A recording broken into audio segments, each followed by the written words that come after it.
Hello viewers, সবাই কেমন আছেন? আশা করি সবাই ভালো আছেন। আজকে আমি বৌদ্ধ ধর্মের আহ, শ্রদ্ধাচিত্তে ধর্ম শ্রবণের ফল এই বিষয়ে একটু বলবো।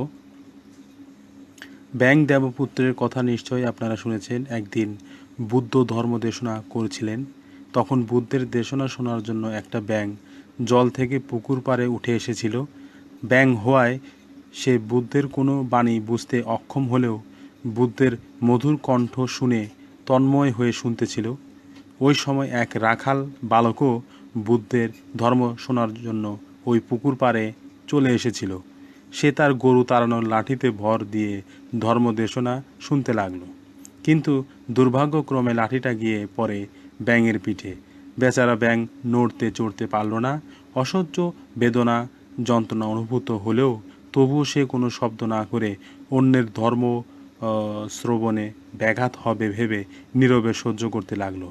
রাখাল বালকটি আরও মনোযোগ সহকারে শুনতে গিয়ে লাঠির উপর আরও বেশি ভর দিলে লাঠিটা বেচারা ব্যাঙের পিঠ ভেদ করে হৃৎপিণ্ড খণ্ডিত হয়ে গেল। এতে সাথে সাথে ব্যাঙ মারা গেল। তির্যক প্রাণী ব্যাঙের জীবন থেকে চ্যুত হওয়ার সঙ্গে সঙ্গে সে তাবৎ তিংশ স্বর্গে উৎপন্ন হয়ে দেবপুত্র হলো। দেবপুত্র হবার সঙ্গে সঙ্গে আমি কি পুণ্যের গুণে স্বর্গে দেবপুত্র হলাম বলে সে নিজের অতীত কর্মকে দিব্য চক্ষুতে অবলোকন করল।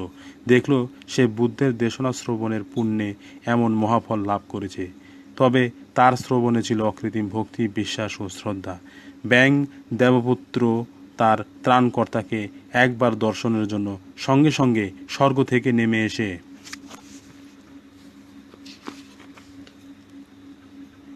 বুদ্ধের পদতলে নতশিরে বন্দনা করে তার নিজ পরিচয় প্রদান করেছিল।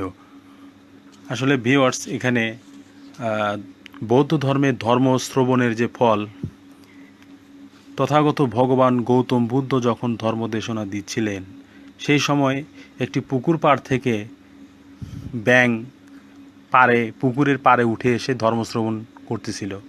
সেই সময় এক রাখালও সেই বুদ্ধের ধর্ম দেশনা শোনার জন্য, মধুর কণ্ঠের যে ধর্ম দেশনা সেটা শোনার জন্য সেখানে লাঠিতে ভর দিয়ে শুনতেছিল। কিন্তু দুর্ভাগ্যক্রমে লাঠিটা পুকুর পাড় থেকে যে উঠে এসেছিল যে ব্যাং, সে ব্যাঙের পিঠের উপর পড়েছিল। ব্যাং কি করলো যে অসহ্য যন্ত্রণা হওয়া সত্ত্বেও ব্যাং কোনো শব্দ করেনি। কেন? অন্যের ধর্ম শ্রবণের ব্যাঘাত হবে বিদায়। দেখুন,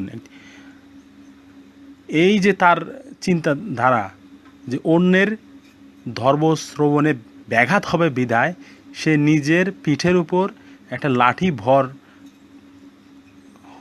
ভর হওয়া সত্ত্বেও সে কোনো চিৎকার করেনি বা কোনো শব্দ করেনি, যাতে তথাগত ভগবান বুদ্ধের ধর্ম যাতে শ্রবণকারীদের কোনো সমস্যা না হয়।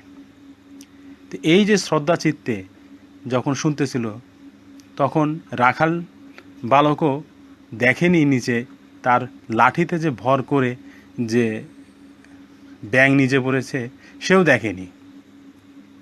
সে আরও যখন তথাগত ভগবান বুদ্ধের ধর্মদেশনা শোনার জন্য আরও গভীরভাবে যখন মনোযোগ দিল, তখন লাঠিটা আরও বেশি ভর দিল এবং ভর দেওয়ার সঙ্গে সঙ্গেই সেই ব্যাংটি মারা গেল।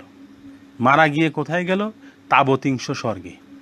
তাবতিংশ স্বর্গে উৎপন্ন হওয়ার সঙ্গে সঙ্গেই ব্যাং দেবপুত্র হয়ে গেল। সে তখন ওই ব্যাং দেবপুত্র হওয়ার সঙ্গে সঙ্গে চিন্তা করল, আমি পৃথিবীতে কি পুণ্য অর্জন করেছি যার ফলে আমি এই তাবতিংশ স্বর্গে দেবপুত্র হয়ে জন্ম নিলাম। তখন দিব্যচক্ষুতে দেখল তার ত্রাণকর্তা তথাগত ভগবান বুদ্ধ, যে তির্যক প্রাণী ব্যাং থেকে দেবপুত্র হলাম। তখন ভগবান বুদ্ধকে নত শিরে বন্দনা করল। তো এই যে তথাগত ভগবান বুদ্ধের ধর্মশ্রবণ বা তথাগত ভগবান বুদ্ধের বুদ্ধপুত্র বুদ্ধপুত্রীগণ যে ধর্মদেশনা দিয়ে থাকেন, তা শুধুমাত্র দেব, দানব, মানব, মনুষ্য লোক সবার জন্য, 31 লোকভূমি সবার জন্যে। তো আসলে আমরা অনেকেই যারা ধর্মশ্রবণ এনে গিয়ে ধর্ম দেশনায় অনেক সময় মনোযোগ দিই না।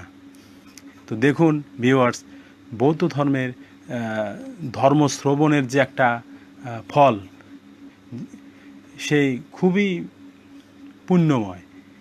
এটা নিজেও যেরকম পুণ্য অর্জন করুন, তদ্রূপ অন্যকেও যেন এই ধর্মীয় দেশনা শ্রবণ করতে যেন ব্যাঘাত সৃষ্টি না হয়, এদিকে অবশ্যই আমাদের সবারই লক্ষ্য রাখা উচিত।